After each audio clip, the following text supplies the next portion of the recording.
Ma'am क्या कहेंगे जिस तरीके से आज कथक की प्रस्तुति दी गई थी, जिन्होंने ये परफॉर्म किया है वो आपकी शिष्या है, क्या कहेंगी?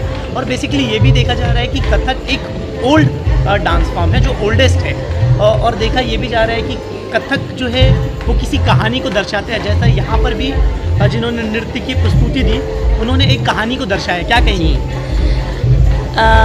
आप जो कह रहे हैं कथक एक बहुत पुराना सा डांस फॉर्म है, लेकिन मैं ये कहूँगी कि 7 क्लासिकल डांसेस हैं जो भगवान शिव में से आई हैं।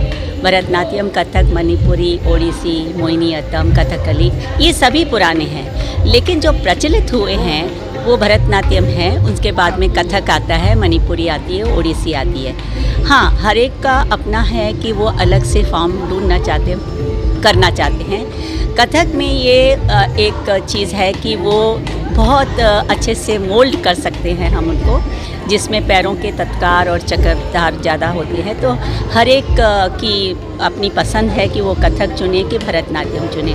भरतनाट्यम बहुत थोड़ा सा डिफ़िकल्ट है, तो इन्होंने स्मिता ने जो चुना है, मैं उसकी आभारी हूँ कि वो एक लेडी होके आज इतनी 2 बच्चों की माँ होके भी बहुत अच्छे से उन्होंने परफॉर्म किया है। ये नहीं लगता है कि वो मतलब इस तरह से बच्ची लग रही है मेरे आगे। और हमारी जो संस्था है अरविंद नृत्य साधना, आज 40 साल से हम लोग 40 ईयर्स से ये संस्था चला रही हूँ। बच्चे 8000 से 8000 से ऊपर वो बच्चे यहाँ से निकले हैं अपनी परीक्षा देके। 9 साल का 8 साल का कोर्स होता है, भरतनाट्यम हो, मणिपुरी हो, चाहे कथक हो, मैं तीनों फॉर्म स्टाइल में सिखाती हूँ। मैम लखनऊ, बनारस, जयपुर में भी ये काफ़ी फेमस है। कथक मूल रूप से जो है कृष्णा की लीलाओं को दर्शाता है। आज आपने जो महाभारत का दृश्य जो दिखाया था, जो आपकी शिष्या है जिन्होंने परफॉर्मेंस किया, तो आपको कितनी खुशी हो रही है? मुझे बहुत खुशी है, क्योंकि कृष्णा, सबको पता है कि कथक पूरा कृष्ण के ऊपर आधारित है। कृष्ण की लीलाएं, कृष्ण की जो अटकलियाँ, नटखटपन, माखन चुराना हो या रास लीला करना हो या मटकी फोड़ना हो, ये सभी ने देखा है। लेकिन जो आज हमने राम के ऊपर जो दर्शाया था, रामलीला का पूरा दृश्य, वो बहुत सारे लोगों को पता भी नहीं है कि किस तरह से हुआ था।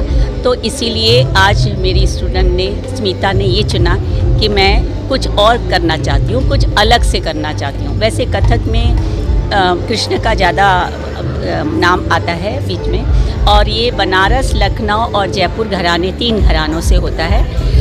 लखनऊ और जो बनारस घराना जो है वो कथा के ऊपर है, लेकिन जयपुर और लखनऊ घराना जो है वो पूरा नृत्य और भाव से के आधार पे है। तो हमारा जो ये आज नृत्य आपने देखा वो लखनऊ और जयपुर घराने से है। तो मैम कथक ये जो है काफ़ी पुरानी संस्कृतियों को दर्शाता है। मुगलों के ज़माने से भी राजमहल के अंदर भी इस तरीके के डांस हुआ करते थे, तो ये हिंदू मुस्लिम एकता को भी दर्शाता है। जी, ये हुआ था कि पहले ये मंदिरों में था। मंदिर जब भी मुगल और सब आए थे तो मंदिरों को तोड़ा गया था, और फिर वहाँ जो नर्तकी थी सबको राज दरबार में लिया गया अपने इंटरटेनमेंट के लिए।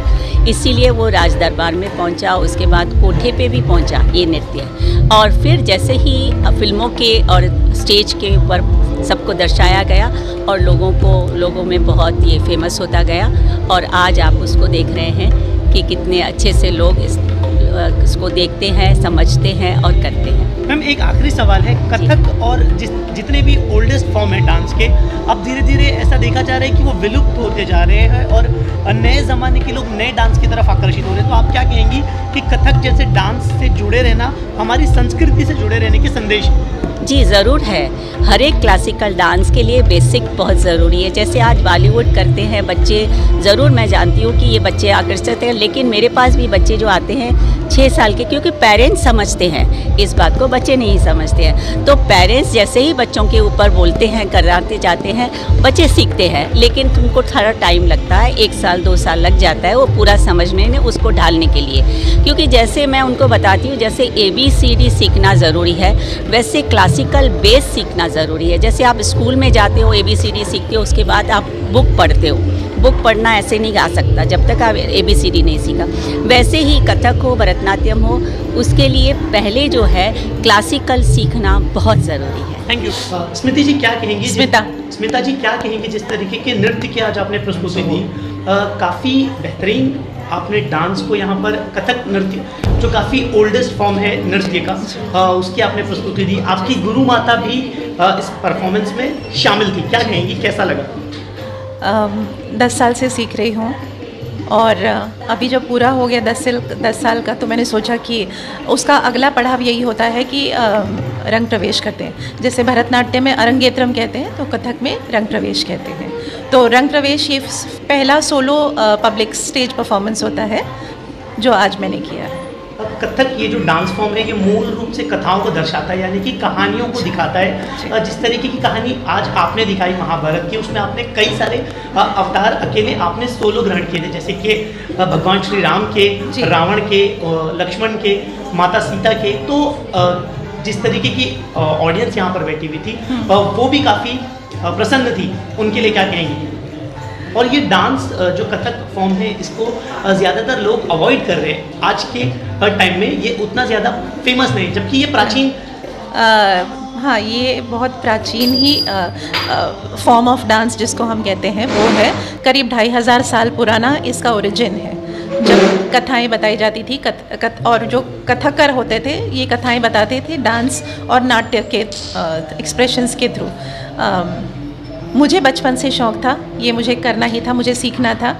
जब मैं बहुत छोटी थी, 7-8 साल की थी, मैंने कुछ 6 महीने सीखा और फिर मेरे पापा ने कहा कि नहीं, तुम पढ़ाई में नहीं ध्यान देती हो तो कथक बंद कर देते हैं। तो जब मेरा PhD कंप्लीट हुआ उसके बाद मैंने सोचा अब क्या करूं, तब मैंने सोचा कि मैं अभी कथक करती हूँ, तो मैंने किया। That's it.